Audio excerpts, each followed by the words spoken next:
Hello everyone. I wanted to talk about 4 principles of ergonomic design. And those principles are, people want to operate in a neutral position, people's dimensions differ, people can get hurt by repetitive motion, and that people's strength and dexterity decreases with reach and rotation. So let's look at these 4 ideas. First, if we look at the neutral position. So the body wants to float in a gelatinous bath in sort of this fetal type position. So we want our joints at sort of mid-range between the range of motion, and we want to kind of be in this sort of idealized neutral position. And when you deviate from that, things happen. So that's the first principle. Pretty basic. You can take the range of motion basically and divide it in half. It doesn't always work, but that data is out there. And the second is recognizing that people have different dimensions. So that's obvious, but we can actually handle this with hard data. So you can look at often 5% female, 95% male as typical ranges. But even outside of that, you want to customize products to the extent practical, so it fits the person.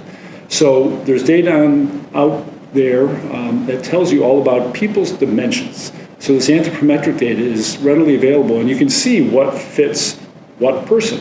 And you can pick your demographic. Ideally, as I mentioned, you want to customize things. The third issue we talked about is repetitive motion injuries. So these can lead to all sorts of things. Carpal tunnel syndrome is probably the best known, but bursitis, trigger finger, tennis elbow, these kind of things result from repetitive motion. So you try to reduce those. And then finally, you realize that there's strength and dexterity can decrease. So if I twist my arm around like this, I have neither the strength nor the dexterity I would if the hand was in the forward position. So we're strongest when we operate around our chest and near our chest, and there's data from OSHA and others on what that lifting capability is as you get further and further away. And then also though with dexterity, when you get rotation, so here this type of hand movement limits your dexterity.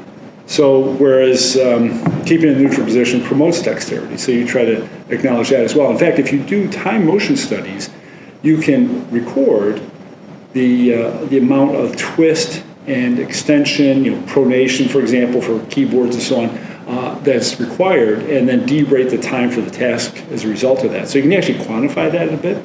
But those are the 4 principles of ergonomic design.